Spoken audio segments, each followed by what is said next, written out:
nightmares bite you. All kinds of ones where we're living together in the same house again. I'm like, where's David? Of course, I've had like upsetting dreams since I left Kody, but sometimes I still dream that I'm with him. It's hard. It's not anything. I don't want to relive the past. People are like, would you do it all over again? I'm like, I'm not going to answer that question because I just move on. It's a dream catcher. I bought this in Flagstaff, so it's two-part. One is to leave Flagstaff behind because I still have trauma over Flagstaff. I admit it. And Hi friends, it's Katie from Without Sister Wife. Welcome back to my channel. It is Wednesday, February 5th, 2025. I hope you're having a wonderful day. I just figured something out and I figured out why this happened the way it did. And it has to do with Janelle giving money to Kody and Robyn for their house. And I never understood why they did this or Mary. And now I think I have a pretty good understanding of why. And I think I've found the reason of how Kody was able to avoid the gift letter, per se related to the sale of Janelle's home. Because of Kody is on a bank account, a joint account with Janelle. She admitted that in a video I showed you yesterday, if she sold her home in Las Vegas. Okay, and if she sold the home and the proceeds of the sale went into her bank account, those proceeds of the sale of that home go into a joint bank account with Kody and Janelle. When you're a joint owner of a bank account, it means either one of you can transfer money in and out. And in a recent episode, Christine said that when Janelle, sold her home in Las Vegas, Janelle put the proceeds of the home into Robyn and Kody's house. And I always wanted to know how they got around this without it looking like a loan or a gift letter.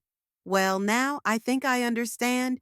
It's because Kody had a bank account with her, and he might have transferred the money out of Janelle's joint account into the family account. And if he had his name on all these accounts, he would be able to get around and use these different loopholes to avoid responsibility. But I always wanted to know, why would she allow that? Like, it's not his money. He was never on the title with Janelle's house. Ever. She had her own mortgage, and she qualified for the home by herself. She made all of her own payments. So technically speaking, when she sold that home, nobody legally other than her was entitled to that money. If she had a joint account with Kody, she's silly. But I guess we're learning more and more about how Janelle was really naive, or else ignorant, or just too trusting. I don't know. But I think it has to do with capital gains. I think that's why they're doing this. I think it has to do with taxes, and that's why I keep wondering, where is the IRS? Why are they not auditing Kody?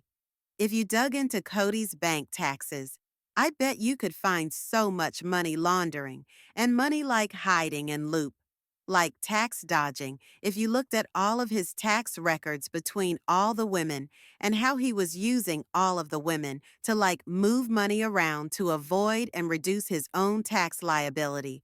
But we'll get there in a second. I want to just show you this. ASO, Janelle's house sold in 2019.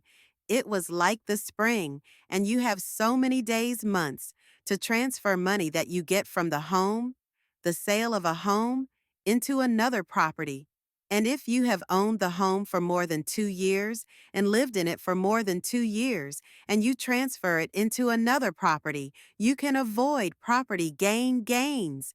Tax. Property gains is just the tax that you pay. That's on the sale of a property. So it's because you've made an investment. So it would be the difference between what you paid for the home and then what you get out of it. So if you make $300,000 on the sale of a home, then you have taxes that you pay on that percentage to the federal government because it's considered an income, because it's an income from an investment capital. Gains taxes are pretty high, and so a lot of people will just reinvest their money from when they sell one property. It goes into another property. So when Janelle sold her home, she was renting, and then when Robyn sold her home, she was renting, and that was around the same time that Kody and Robyn's house that they had in Flagstaff, the rental agreement was up, and they needed to find a new place to live, and that's when Kody decided they needed to buy. I have always maintained that they bought Robyn's house at least on Kody's side for Robyn to avoid capital gains. So once her home sold, he wanted to get her into another house so that they didn't have to pay the taxes on the gains she made on her sale. But this, if Janelle wasn't going to buy the equity she made, would have been subject to capital gains. So Kody could have just said, well, hey, I'll put the money into this house and then we don't have to pay property gains or capital gains on that, that we avoid the taxes and we'll get you back, get you back. We'll look at this as an investment. And that's how they sold it to her. They sold it to her as an investment. They said that they had no intention to live there. They were going to build out on Coyote Pass, and that when they got to a point where they could build, they were going to rent out Robyn's house, and the home would become a property investment, where they would be like a vacation rental. Well, that didn't happen. We all know that Janelle never bought a house, and they never built on the land, so Janelle believed that they were going to get back to her. But or what was paid? It's wild. And I feel so bad because they're from a cult, and the men in the cult take all the money, and the women are so brainwashed, and they believe they're submitting to their husband, who's the priesthood. They're told that these men are good, godly men, that they would never, do anything bad. The women are not treated equally because the women that are not the legal wives are the concubines, and their only job for the king, which is Kody, is to bring babies the guys that continue to have relationships outside of procreation with the women. I would think is pretty infrequent in polygamy. They aren't around much and some of the men probably try. But more often than not, of most of the families that I have spoken to, there's nearly always a favorite wife in every family. It can shift from day to day and person to person, depending on who's getting along better with who. But I think it is natural for anyone to want to settle, especially as you get older. I don't think it's natural for a man to have to bounce around all over the place, to go to different places. I think the only way for a man this kind of situation would work is if he's in one home and he can always sleep in his own bed. But if you're constantly on the move and you're never settling, that's not an easy life for a guy. And the guys that are doing this, other than Kody, are doing this for their religion. And that's just so having a favorite isn't, I guess, abnormal because everyone wants to be at their home and have one place, right? And that doesn't excuse what Kody and Robyn have done. But he very much picked his favorite wife. And then, instead of continuing on with polygamy, I think he would have just been fine doing it the way that he had been doing it, because all of his friends do this too. He has so many friends that have wives that they don't even see. They have wives that live in other states. There's women that live in different cities that they don't see unless they're getting the woman pregnant. The dads in these situations are very rarely around. The women give them their money. They only are there to make kids. And so for Janelle, she's not the favorite wife. She's given him 6 kids. Her kids are disobedient. So why would Kody care about Janelle? He's punishing Janelle for the disobedience of her kids. He's punishing Janelle for being disobedient to him and not going and doing what he wants. And what blows my mind in all of this is if Janelle could see this all happening, she saw it back in Vegas, why she didn't just tell me, I'm going to have my own separate bank account, Kody, and we're good and we can still do a joint account for the family. But I want you off my account. We'll just do separate accounts. That's what I would have done. But I don't know what her belief was around that.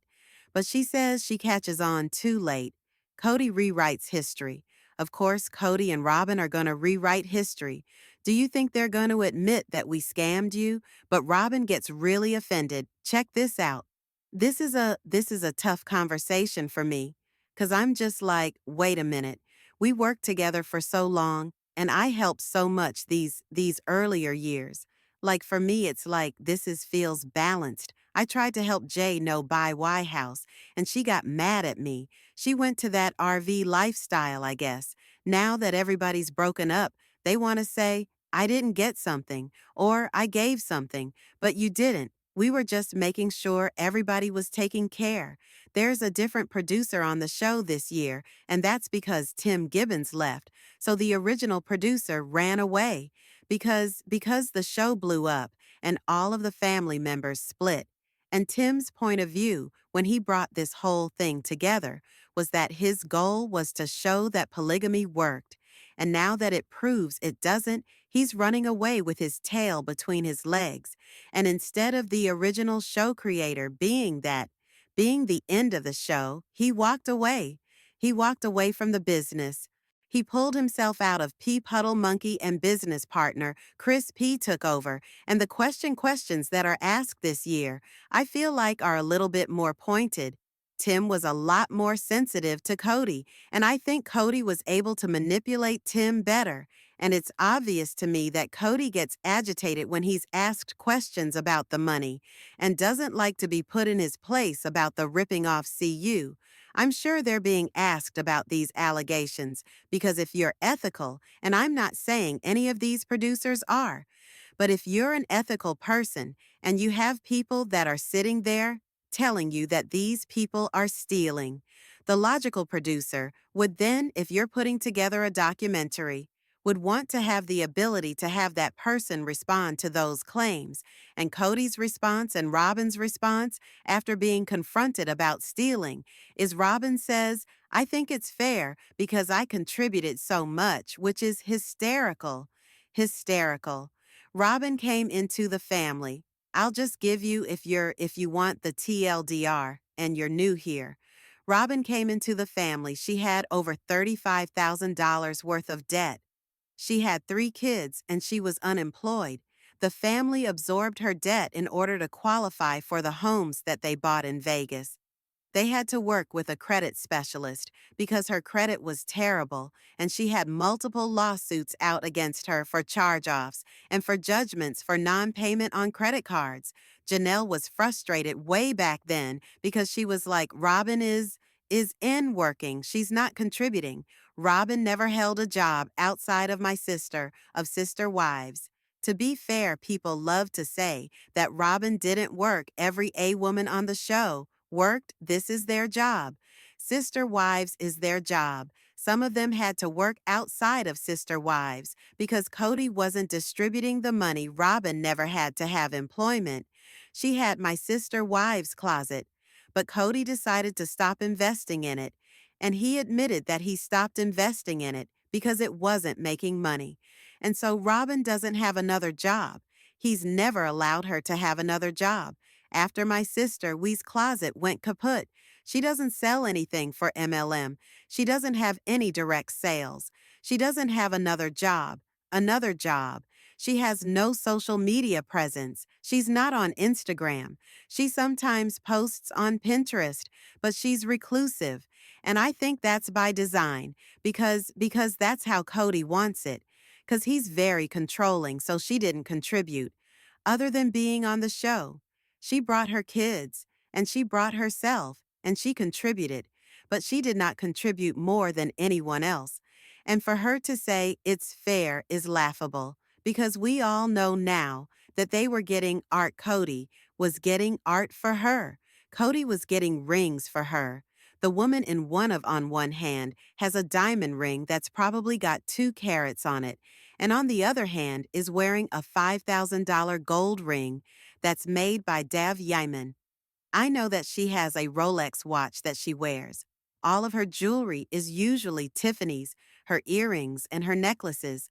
Her house is packed to the brim of art, with statues, with geodes, her home, all of this. So for Robyn to say she thinks it's fair, how, Robyn, how is it fair?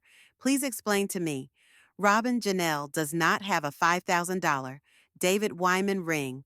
Janelle doesn't have a diamond wedding ring or engagement ring. Janelle doesn't have a house filled with art. Janelle doesn't have a home that she owns. Janelle doesn't have a Rolex. She doesn't wear really expensive jewelry. Robyn, how is it fair? Please explain. This is where I wish the producers would push back and say, can you explain to me how it's fair?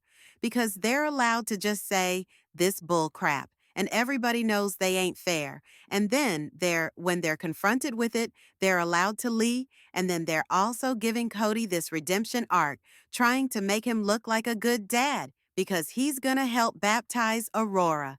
And the whole Aurora thing with the baptism is so weird to me and so gross, and like how she always cries when she's around Robyn. Kody creeps me out. It's like she's got a trauma bond to him. I think because Robyn ripped away her biological father and M made her actually get Kody as a father. But like, I don't think the producers realize how nasty it looks to see Kody and Robyn living this affluent lifestyle. And then you have these other women scrambling to figure out how they're gonna do life.